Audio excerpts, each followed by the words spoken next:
જય શ્રી કૃષ્ણ મિત્રો. અષાઢ અને શ્રાવણ એટલે ભોળાનાથની આરાધના અને જપ તપનો મહિનો.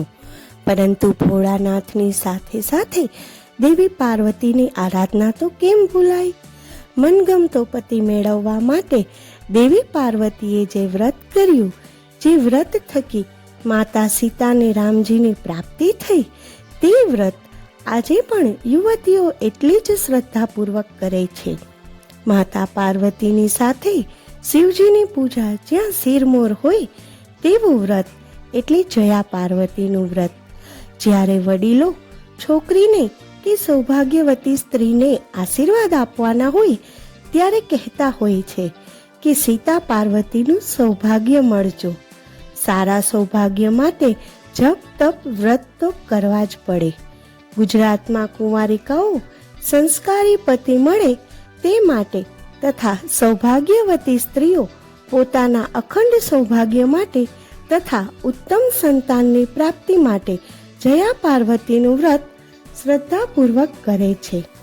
અષાઢ સુદ તેરસથી શિવ પાર્વતીજીની પૂજા અર્ચનાનું વ્રત જયા પાર્વતી શરૂ થાય છે અને તેની પૂર્ણાહુતિ અષાઢ વદ બીજના દિવસે તથા પારણા ત્રીજના દિવસે કરવામાં આવે છે. પૂજન વિધિ માટેની સામગ્રીમાં અબીલ, ગુલાલ, કંકુ, નાળાછડી, કમળ કાકડી, સાકર, તજ, લવિંગ, એલચી, નાગરવેલનું પાન, સોપારી, ઋતુ અનુસારનું ગમે તે એક ફળ, ધૂપ, દીપ, પુષ્પો તથા રૂપા નાણું વગેરેનો સમાવેશ થાય છે. જે કુંવારિકા કે સૌભાગ્યવતી સ્ત્રીએ વ્રત રાખ્યું હોય તેણે વહેલા ઉઠી નાહી ધોઈ શિવ પાર્વતીનું પૂજન કરવું, મોડું એકટાણું કરવું, મીઠું અને ગળપણ વર્જ્ય ગણવું. છેલ્લે આ દિવસે આખી રાતનું જાગરણ કરવાનું હોય છે. જયા પાર્વતીના વ્રતની કથા. કૌડિન્યનગરમાં એક પુરોહિત દંપતી રહે. પુરુષનું નામ હતું વામન અને સ્ત્રીનું નામ હતું સત્યા. બ્રાહ્મણ અને પત્ની બંને ધર્મપરાયણ અને નીતિમાન હતા. પૈસે ટકે સુખી હતા, પરંતુ નિસંતાનપણાનું દુઃખ હતું. બાળક વિનાનું ઘર સાવ સૂનું લાગતું હતું. અખૂટ ધન સંપત્તિ હોવા છતાં તેમને જરા પણ અભિમાન હતું નહીં. આંગણે આવનાર આગંતુકની આગતા સ્વાગતા કરતા. તેમના આંગણેથી કોઈ ભૂખ્યું પાછું ગયું ન હતું. આ લોકો અન્નદાનને શ્રેષ્ઠ દાન માનતા.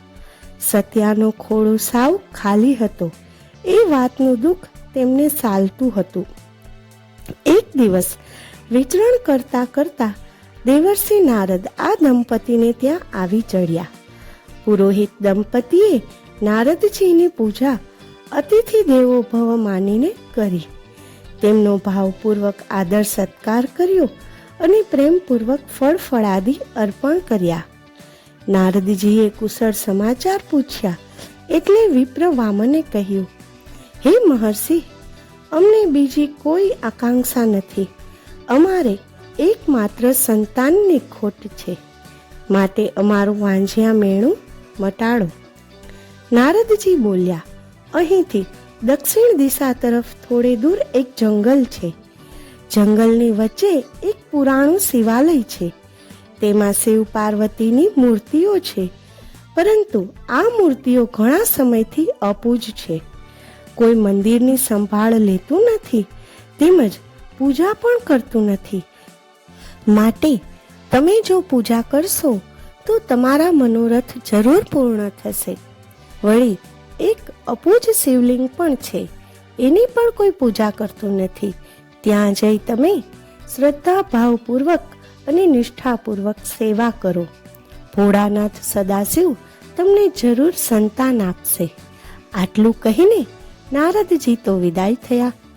પુરોહિત દંપતીએ નારદજીના આદેશ અનુસાર યથાસ્થાને આવી શિવ પાર્વતી અને શિવલિંગને મંદિરમાં પડેલા પાંદડા, ઝાખરા વગેરે વાળી જોડીને પૂજા કરી. સત્યા પાસેના જળાશયમાંથી પાણી ભરી લાવી. શિવ પાર્વતીને સ્નાન કરાવ્યું. વામને શિવલિંગ પર બીલીપત્રો ચડાવ્યા. આ દંપતીએ શિવ પાર્વતીની નિયમિત પૂજા કરવા માંડી. એક દિવસ પુરોહિત વામન પૂજા માટે પુષ્પો લેવા ગયા. પતિને ફૂલ લઈને આવતા વાર લાગી, તેથી સત્યા મનોમન શંકા કુશંકા કરવા લાગી. તેનો જીવ આકુળ વ્યાકુળ થવા લાગ્યો. ઘણીવાર રાહ જોઈ આખરે સત્યા પતિને શોધવા નીકળી. ભયંકર જંગલમાં એક વૃક્ષ નીચે વામન બેભાન દશામાં પડ્યો હતો. પગની પિંડી લોહીવાળી હતી. બાજુમાં એક કાળોતરો સાપ ફૂફાડા મારતો ઝાડીમાં જઈ રહ્યો હતો. પત્ની સમગ્ર પરિસ્થિતિને પામી ગઈ. પુરોહિત સર્પદંશ થતા મૃત્યુ પામ્યો હતા. સત્યા સુધબુધ ખોઈ બેઠી. તે મૂર્છા પામી ધરતી પર ઢળી પડી. થોડી વાર પછી સત્યાને મૂર્છા વળી તો પોતાની સમક્ષ માતા પાર્વતીજી પ્રગટ થઈને ઊભા હતા. પાર્વતીજીએ સત્યાને આશ્વાસન આપ્યું. પુરોહિતના મૃતદેહ પર હાથ ફેરવી તેને સજીવન કર્યો. પતિ પત્ની માતા પાર્વતીના દર્શન કરી કૃતાર્થ થયા. માતા પાર્વતીએ પ્રસન્ન થઈ વરદાન માગવા કહ્યું. આ દંપતીએ સંતાનની માગણી કરી. પાર્વતીજીએ કહ્યું કે તમે જયા પાર્વતીનું વ્રત કરો, તમારી આશા જરૂર પૂરી થશે.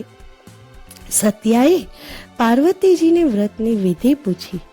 પાર્વતીજી બોલ્યા, આ વ્રત અષાઢ સુદ તેરસના રોજ લેવું અને વદ ત્રીજના રોજ પૂર્ણ કરવું.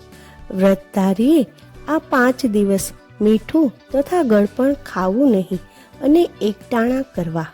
છેલ્લા દિવસે વ્રતનું ઉજવણું કરવું.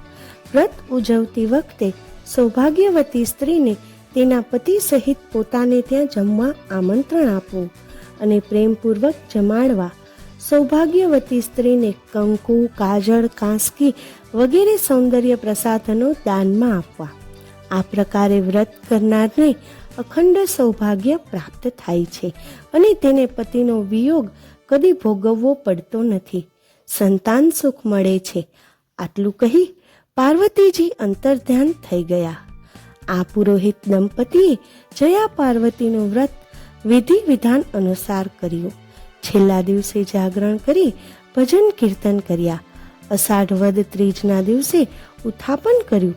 વ્રત પૂર્ણ થયા પછી પુરોહિત દંપતીની આશા ફળી અને તેમને ત્યાં કાર્તિકેય જેવો રૂપાળો પુત્ર જન્મ્યો. સત્યા અને વામનને જયા પાર્વતીનું વ્રત ફળ્યું અને નિસંતાનપણાનું દુઃખ દૂર થયું. કહેવાનું તાત્પર્ય એ છે કે સમગ્ર વિશ્વ નાદ અને બિંદુ સ્વરૂપ છે.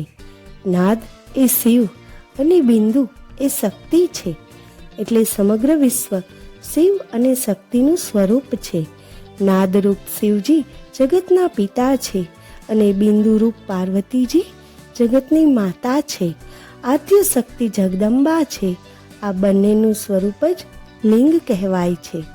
સત્યા અને વામને શિવલિંગની પ્રેમપૂર્વક પૂજા કરી હતી. જગત પિતરો વંદે પાર્વતી પરમેશ્વરો. માતા પિતાનું પૂજન કરવાથી પરમ આનંદ થાય છે અને પરમ કૃપાળુ પરમાત્માની પ્રાપ્તિ પણ થાય છે. સર્વ મનોકામના પૂર્ણ થાય છે. માટે શિવલિંગની નિત્ય પૂજા કરવી જોઈએ. જય શ્રી કૃષ્ણ. જય દ્વારકાધીશ.